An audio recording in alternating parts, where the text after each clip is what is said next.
पहले जमाने में जब जंगें होती थी, नमाज का वक्त हो जाया करता था, बादशाह नमाज की हालत में, बादशाह जंग की हालत में नमाज के लिए खड़ा हो जाता था। दूसरा बादशाह ये समझता था कि ये क्या हो रहा है, बताया ये नमाज पढ़ रहे हैं, अल्लाह को याद कर रहे हैं, अल्लाह से दुआ कर रहे हैं। वो बादशाह अपनी फौज लेकर भाग जाता था, ये कहते हुए कि जो कौम तीरों और तलवारों कि सायों में भी अपने रब को न भूलती हो तो उसका रब उसे कैसे भूल जाएगा। जो कौम तलवारों के सायों में पली हुई हो, तीरों तलवारों के सायों में जो नमाज अदा कर रही हो, ऐसी पोजीशन में भी वो अपने रब को भूल नहीं रही हो, अपने रब की इबादत कर रही हो, फिर उसका रब हमारे साथ क्या करेगा अगर हमने इनको इस पोजीशन में मारा। वो अपनी फौज, अपने हथियार, अपने घोड़े, अपना सारा हथियार वहीं पर डालकर भाग जाया करते थे, ये कहते हुए कि अय अल्लाह वालों हम तुम्हारा मुकाबला नहीं कर सकते, अय अल्लाह वालों हम तुम्हारा मुकाबला नहीं कर सकते। मेरे भाइयों, कल तक हमारे ये हालात थे, आज हमारे हालात ये, हमारी मस्जिदों में नमाज हो रही है लेकिन काफिरों की बारात बजती हुई जाती है, उनके बैंड बजते हुए जाते हैं, उनके गाने बजते हुए जाते हैं, लेकिन हमारी अजान की आवाज या नमाज की क़िरात भी हो रही हो तो उनको कोई फर्क नहीं पड़ता।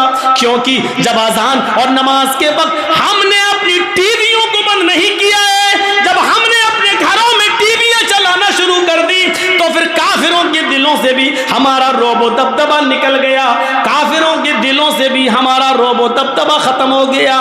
क्यों होगा? हमने काफिरों के दिलों में अपनी इज्जत बनाई कहां है? कहां बनाई है हमने अपनी इज्जत? ग़ज़वा अहज़ाब का वो मौका याद करो। सुनो, सिर्फ एक नमाज थी, बस एक, वो भी अल्लाह के रसूल सल्लल्लाहु अलैहि वसल्लम की, नबी की एक नमाज, और वो भी छूटी नहीं थी, बस सिर्फ उसका असल वक्त निकल गया था। ग़ज़वा, जंग हो रही है, नाम है उस ग़ज़वे का ग़ज़वा अहज़ाब। और सुनो, कलेजा संभाल कर सुनो, दिल संभाल के सुनो इस वाक़े को। ग़ज़वा अहज़ाब, काफिरों की तरफ से तीर चल रहे हैं, मुसलमानों की तरफ से भी तीर चल रहे हैं। ये जंग इतनी खतरनाक हुई कि असर की नमाज का वक्त आ गया, लेकिन सहाबा किराम संभल नहीं पाए, कोई इधर था कोई उधर था। नमाज पढ़े तो कैसे पढ़े? एक साथ होते तो चलो आधे पढ़ लेते, आधे जंग करते, फिर ये जो आधे पढ़ चुके होते ये जंग में चले जाते, जो छूट गए वो बाद में पढ़ लेते। लेकिन कोई इधर है कोई उधर है। ये असर की नमाज का वक्त था, असर की नमाज का वक्त। अल्लाह के रसूल नमाज पढ़ा नहीं सके और सहाबा एक साथ जमा नहीं हो सके। कोई इधर से तीर चला रहा, कोई उधर से तीर चला रहा है, लेकिन तीर चलाते चलाते चलाते चलाते मगरिब का सूरज जो डूबता है, मगरिब की नमाज के लिए सूरज के डूबने से, सूरज के गुरूब होने से थोड़ी देर पहले सहाबा किराम ने उस जंग पर कामयाबी हासिल कर ली, यानी काफिरों को हरा दिया।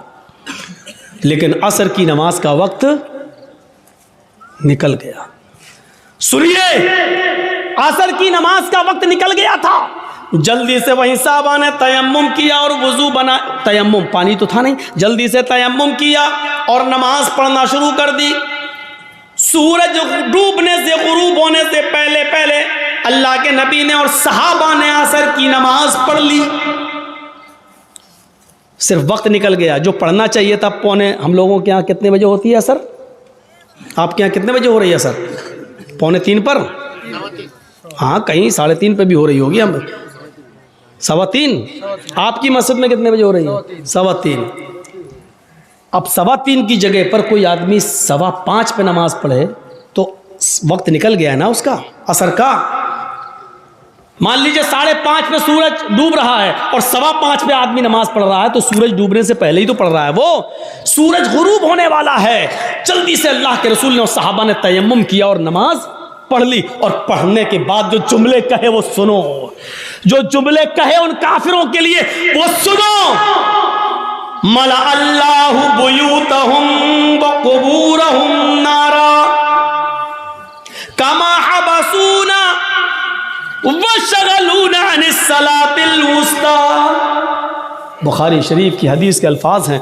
अल्लाह के नबी फरमाते हैं, इलाहुल आलमीन, जिन काफिरों की वजह से आज हमारी असर की नमाज का अव्वल वक्त निकल गया,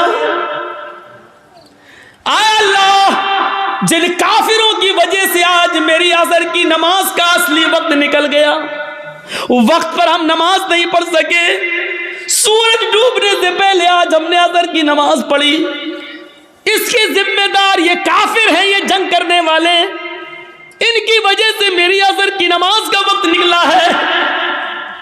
मला अल्लाहु बुयूतहुम, आय अल्लाह इनके घरों को तू आग से भर दे, आय अल्लाह इनके घरों में आग लगा दे, आय अल्लाह इनके घरों में तू आग से भर दे। नमाज के वक्त अपने घरों में बैठने वालों, नबी अकरम की इस बद्दुआ पर जरा गौर करो। मला अल्लाहु बुयूतहुम, आय अल्लाह इनके घरों को तू आग से भर दे। मेरे नबी ने कभी किसी को बद्दुआ नहीं दी, मार खाया फिर भी माफ कर दिया। नबी की बेटी को जिसने पेट फाड़ा, हिबार इब्ने अस्वद ने तीर मारकर, नबी की बेटी ज़ैनब के पेट में हमल था, बच्चा था, तीर पेट में लगता है, बच्चा गिर जाता है। ज़ैनब मदीने पहुंचती है, होश में आती है तो उनको पता चलता है कि मेरे पेट का बच्चा गिर गया है, जाये हो गया है। इस सदमे को वो बर्दाश्त न कर सकी, इंतकाल कर गई।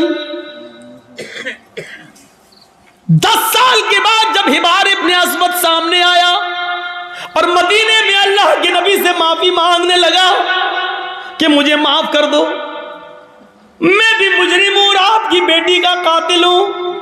10 साल पहले आपकी बेटी के पेट में तीर मारा था, हमल गिर गया था। नबी अकरम की आंखों में आंसू आ गए, बेटी की याद आ गई, रोने लगे। लेकिन कहते हिबार, मेरी बेटी के कातिल मैंने आज तक अपने लिए और अपने खानदान के लिए कभी बदला नहीं लिया।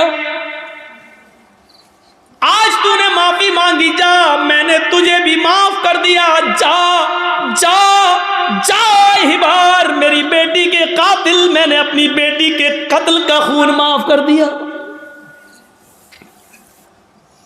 वो हमजा जो नबी का चचा और हिंदा ने पेट फाड़ा, नाक काटी, कान काटा, जबान काटी और इसी में धागा डालकर नाक, कान, जबान का हार बनाकर अपने गले में पहना। वो हिंदा जिसने हमजा का पेट फाड़ के कलेजा निकाला और चबाया, हिम्मत नहीं कर सकी उसको खाने की, थूक देती है। कटी हुई गर्दन, फटा हुआ पेट, निकला हुआ कलेजा, कटी हुई नाक, कटा हुआ कान, कटी हुई जबान। ये लाश जब नबी के सामने आई तो आपकी आंखों में आंसू आ गए और कहा, आए हमजा, कयामत तक जितने भी लोग अल्लाह की राह में कत्ल किए जाएंगे ये शहीद होंगे, लेकिन तू कयामत के दिन सैयदुल शुहदा बनाकर उठाया जाएगा, तमाम शहीदों का सरदार बनाकर उठाया जाएगा। ऐसा हाल करने वाली हिंदा जब नबी के सामने आई तो आपने कहा, क्या चाहती हो? माफी। आपने कहा, हिंदा जा, मैंने तुझे भी माफ कर दिया। ओ मेरे चचा की कातिल, जा, मैंने तुझे भी माफ कर दिया। मेरी चचा की लाश को बिगाड़ने वाली, जा, मैंने तुझे भी माफ कर दिया। लेकिन इंसान हूं, बुरा लगता है, तू मेरे सामने मत आना, क्योंकि जब तू मेरे सामने आएगी तो मुझे चचा की लाश याद आ जाएगी। हमारे नबी ने कभी किसी को बद्दुआ नहीं दी। ताइफ वालों ने इतना मारा कि सर फट गया, सर से खून निकला, पैरों पे गिरा, खून जम गया, जूते तक उतर नहीं पा रहे थे उस जमे हुए खून की वजह से। दो फरिश्ते आए, अरे अल्लाह के नबी कहो तो इन ताइफ वालों को दो पहाड़ियों के बीच में पीस दूं।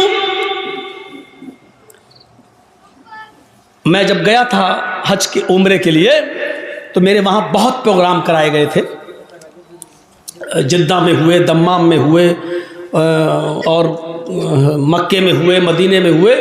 तो हमको ताइफ भी लोग लेकर गए और वो पहाड़ी हमको दिखाई थी लोगों ने वहाँ ताइफ के अंदर, जिस पहाड़ी पर चढ़कर काफिरों ने नबी अकरम को पत्थर मारे। वहाँ के लोग जो थे वो उन लोगों ने बताया कि मौलाना साहब ये वो जगह है, यहाँ नबी खड़े थे, ऊपर से काफिर पत्थर मार रहे थे। उस जगह को देखा है हमने अपनी आंखों से, काफी ऊंचाई पर से पत्थर मार रहे, जोर से पत्थर, ऊंचाई से पत्थर मारेंगे और वो नबी के सर पे लगेगा तो कितनी जोर से लगता होगा।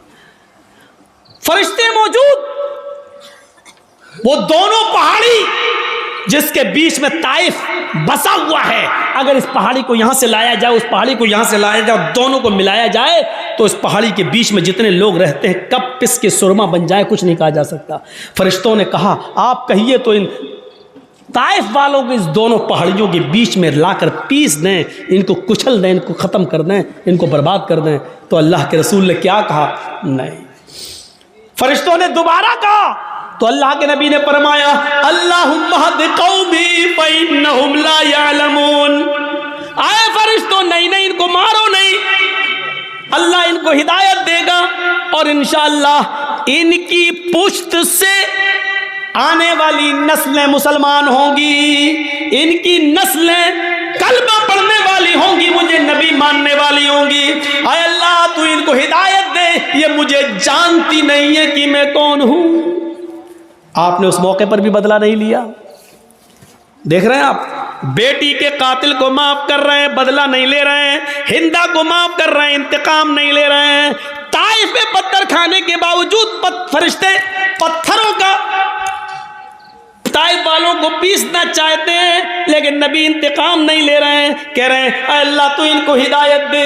मार खाकर दुआएं देने वाले नबी, लेकिन आज उसूल देखो, जिसने कभी बद्दुआ नहीं दी आज वो बद्दुआ दे रहा है। क्या कह रहा है? मला अल्लाहु बुयूतहुम, आय अल्लाह इन काफिरों के घरों को आग से भर दे, इसलिए कि आज इन्होंने मेरी बेटी को कत्ल नहीं किया, मेरे चचा का कलेजा नहीं निकाला, नाक नहीं काटी, कान नहीं काटा, इन्होंने आज मुझे नहीं मारा, बल्कि आज इनकी वजह से असर की नमाज का वक्त निकला।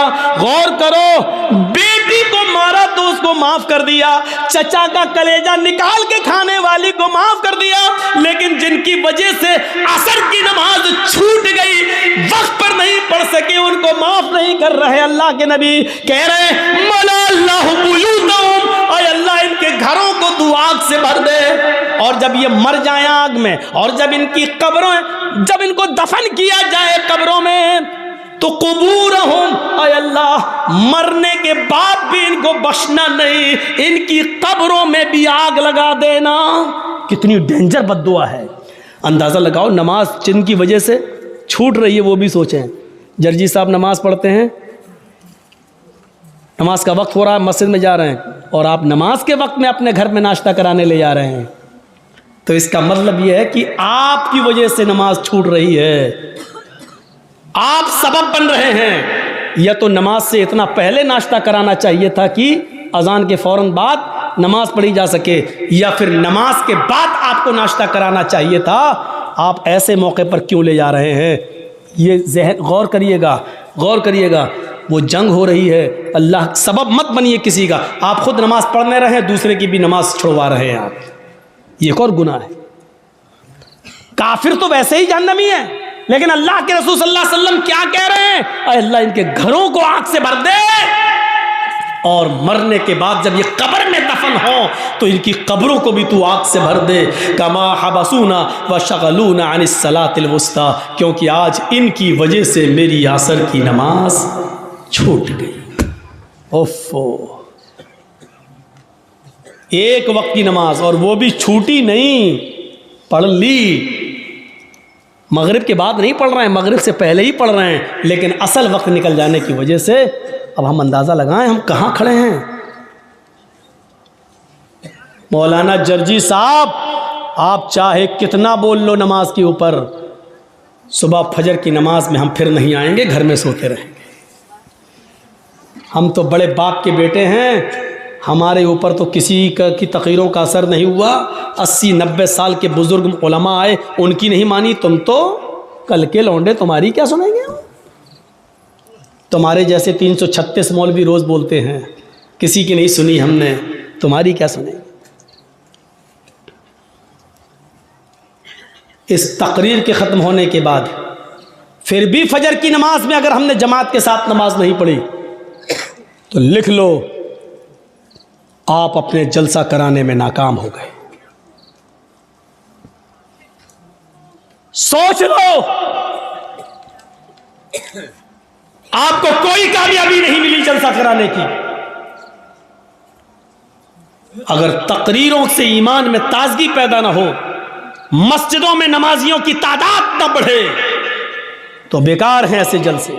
इससे बेहतर था कि इशा की नमाज के बाद आप सोते और फजर की नमाज से पहले आप उठकर फजर की नमाज पढ़ लेते जमात के साथ। यह आपके लिए तकरीर सुनने से बेहतर होता। एक साहबी रात भर नमाज पढ़ते रहे, अल्लाह अकबर, दुआ मांगते, फिर नमाज पढ़ी, दुआ मांगते रहे, नमाज पढ़ी, नमाज पे नमाज, सजदे पे सजदे, इशा से लेकर फजर तक बराबर नमाज पढ़ते रहे। नीयत थी फजर की नमाज पढ़कर सोएंगे, लेकिन थोड़ी देर पहले, फजर की नमाज से थोड़ी देर पहले उनकी आंख लग गई। अब सुनो, फजर की नमाज से थोड़ी देर पहले, भाई रात भर जाग लिए तो थोड़ी देर पहले ऐसे वैसे लेटे थे, चलो थोड़ा लेट जाते हैं, कमर सीधी करते हैं, अभी अजान का वक्त होने वाला, गए काम से। थोड़ी देर की बात आंख खुली, क्या मस्जिद में नमाज हो रही है, जल्दी से वुजू बनाया, नमाज में शामिल हो गए। जमात तो मिल गई, दोनों रकातें मिल गईं, लेकिन फजर की नमाज से पहले जो 2 रकात सुन्नत पढ़ी जाती थी वो नहीं पढ़ पाए। सुन रहे हैं? गौर से सुनिए, वो नहीं पढ़ पाए। फजर की जमात नहीं छूटी थी, जमात मिल गई। भाई सो के उठे, जल्दी से वुजू बनाए, मस्जिद में चले गए, नमाज तो पढ़ ली, दोनों रकातें मिल गई, लेकिन सुन्नतें नहीं पढ़ पाए। बाद में जब वो सुन्नतें पढ़ने लगे, सुन्नतें पढ़ने के बाद फ़र्ज़ नमाज के बाद जब अल्लाह के नबी ने सलाम फेर दिया, सलाम फेरने के बाद देखा कि वो कोई सुन्नत पढ़ रहा है। सुन्नत के बाद जब आपने उनको बुलाया, आपने उनसे कहा, ये बाद में तुम कौन सी नमाज पढ़ रहे थे? कहा, अल्लाह के रसूल, वो रात भर नमाज पढ़ी थी मैंने, इबादत की थी, और फजर की नमाज से थोड़ा पहले मुझे नींद आ गई, आँख खुली तो मैंने जल्दी से वुज़ू बनाया, मस्जिद में आ गया, जमात खड़ी थी, तो जमात के होते हुए हमने सुन्नत नहीं पढ़ी, पहले जमात पढ़ ली, बाद में सुन्नत पढ़ ली। तो अल्लाह के रसूल ने जो जवाब दिया वो सुनिए। आपने फरमाया, काश तो पूरी रात आराम से सोता, काश तो पूरी रात इशा की नमाज के बाद से लेकर फजर तक आराम से सोता, गहरी नींद में सोता, लेकिन फजर की नमाज से पहले उठकर वुजू बना लेता और फजर की नमाज से पहले 2 रकात सुन्नत पढ़ लेता। अल्लाह की कसम, फजर से पहले 2 रकात सुन्नत अगर पढ़ लेता तो ये 2 सुन्नतें तेरे लिए रात भर की इबादत से ज़्यादा बेहतर होती।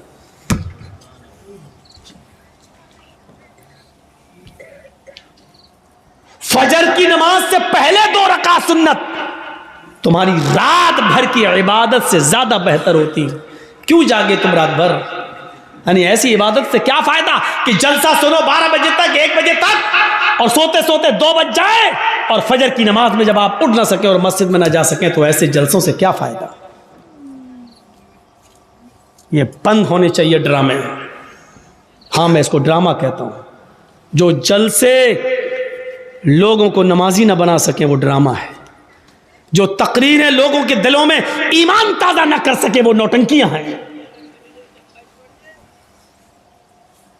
तो लैला मजनू की कहानियां हैं। तसव्वुर कीजिए हम कहां हैं। नमाज कितनी ज़रूरी चीज़ है हमारी सोसाइटी और हमारे समाज में और हमारे लिए।